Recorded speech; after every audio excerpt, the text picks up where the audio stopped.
Three moves. That is what every serious economist, every former Fed official, and every historian who has studied reserve currency transitions agrees on. When an empire reaches the point America is at right now, three tools remain. Not 10, not 5. Three. And here is what nobody is saying out loud. All three have been tried before. By Spain, by Britain, by the Ottoman Empire. And in every single case, every one of those tools bought time, sometimes decades. But none of them changed the outcome. They delayed it. They did not prevent it. America is going to use all three. It has already started using two of them, and the cost of each one is not paid by the government that deploys it. It is not paid by the banks.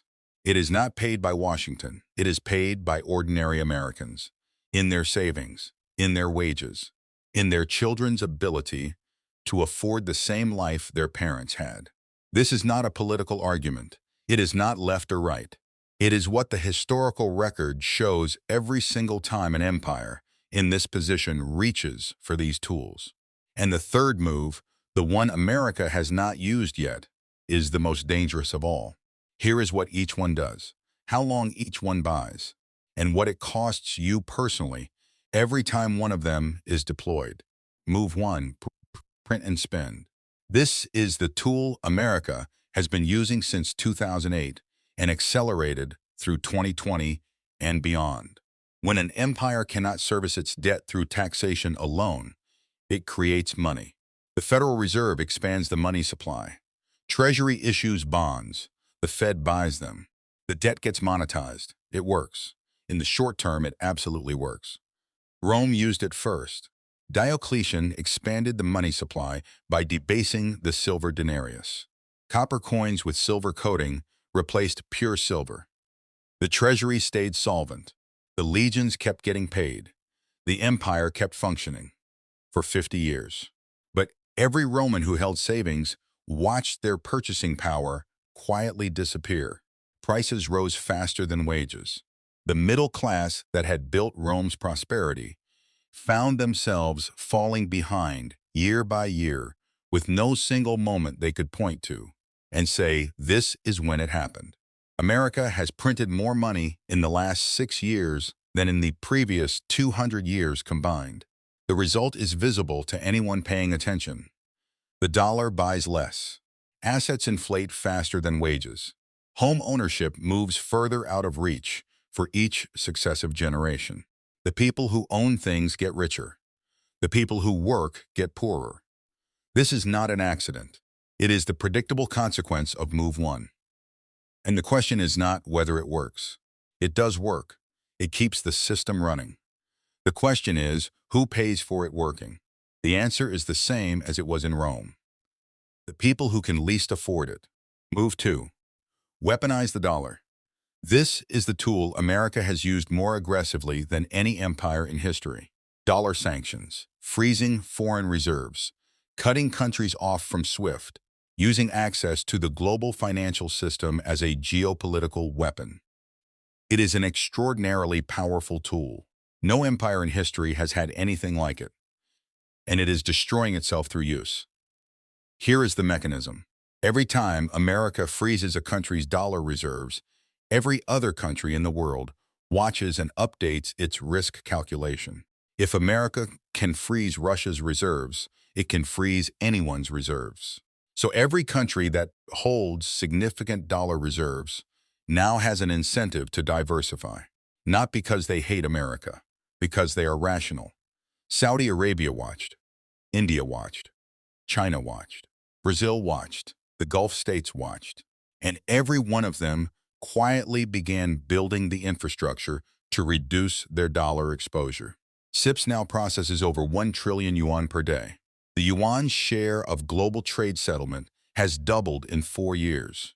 Central banks bought more gold in 2023 and 2024 than in any year since 1967. Britain used the same tool in the 1950s, required Commonwealth nations to hold sterling reserves under threat of losing preferential trade access. It worked for a decade. Then those nations built their own alternatives. and the leverage disappeared faster than it had accumulated. America's sanctions weapon still works, but its effectiveness is declining with every use. And the countries building the alternatives are not stopping. Move 2 is buying time, but the clock it is running against is accelerating. Move 3, inflate the debt away. This is the move America has not fully deployed yet, and it is the most dangerous one. Here is how it works. America owes $35 trillion. That debt is denominated in dollars. If the dollar loses value through sustained high inflation, the real value of that debt shrinks. $35 trillion of debt in a world where inflation has run at 8% for a decade is worth significantly less in real terms than it is today. The debt does not disappear, but it becomes more manageable relative to a GDP that is nominally larger because everything costs more. Every empire with unpayable debt has eventually reached for this tool. Weimar Germany used it. The debt became worthless. So did every German savings. Britain used a softer version in the 1950s and 1960s. Sustained inflation at 4 to 5% for 2 decades. The debt became more manageable. The pound lost 40% of its purchasing power. British savers and pensioners paid the price. The Federal Reserve's official inflation target is 2%, but the real cost of living for ordinary Americans has been running significantly above that for years. Housing, healthcare, education, food, the categories that matter most to working families. This is not accidental. It is the early deployment of Move 3, and if America follows the historical pattern, and there is no reason to believe it will not, the full deployment of Move 3 is coming. When it arrives, it will be called stimulus. It will be called investment. It will be called necessary. It will cost ordinary Americans everything they have saved. And the people who deployed it will call it a success because the debt got smaller and the GDP got bigger while the purchasing power of every working American quietly collapsed. Now here is the part that should make you angry. All 3 moves are rational from the perspective of the institution deploying them. Print and spend keeps the government solvent and the economy growing in nominal terms. Weaponize the dollar maintains geopolitical leverage and punishes adversaries. Inflate the debt away makes the balance sheet look better and kicks the real cost into the future. Every one of these decisions makes sense if you are the Federal Reserve, the Treasury, or the White House. None of them make sense if you are a 35-year-old trying to buy a house, a 50-year-old whose retirement savings are losing purchasing power, a 25-year-old entering a job market where wages have not kept pace with real costs for 2 decades. This is the fundamental dishonesty of how these tools get discussed in public. They are presented as policy responses to economic challenges, necessary medicine for a complicated patient. They are not medicine. They are cost transfers. The cost of maintaining American dominance past the point where the underlying economy can naturally support it gets transferred from the government balance sheet onto the purchasing power of ordinary citizens. Rome did this. Britain did this. Every empire in this position has done this. And in every case, the people who paid the cost were told it was temporary, that things would improve, that the system would correct itself. It never corrected itself.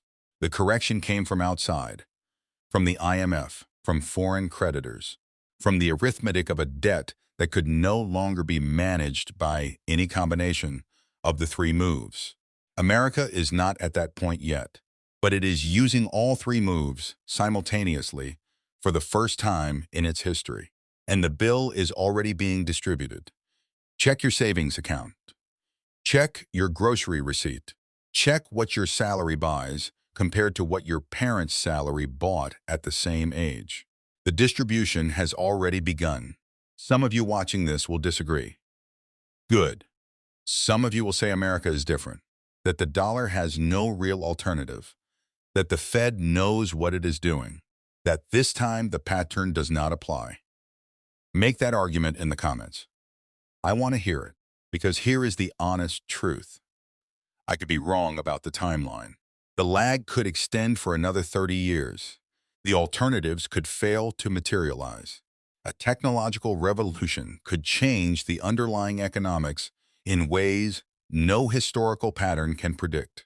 These are real possibilities. But here is what is not a possibility. The debt does not disappear. The interest payments do not shrink on their own. The alternative infrastructure being built right now does not stop being built because America wishes it would. The three moves buy time. They do not change the destination. And the people who will pay the cost of the time they buy are already paying it. The disagreement worth having is not whether the cost is real.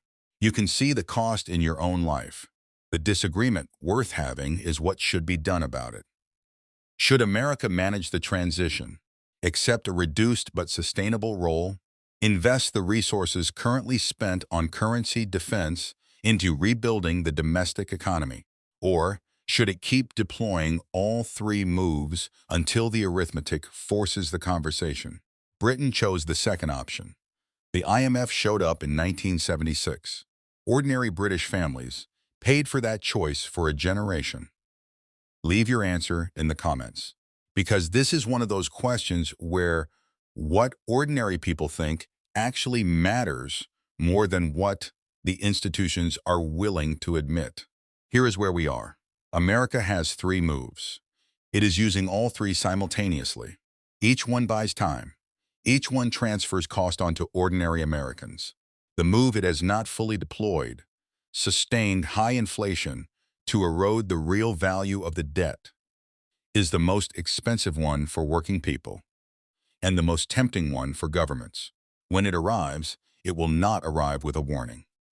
It will arrive as stimulus, as investment, as necessary support for a struggling economy.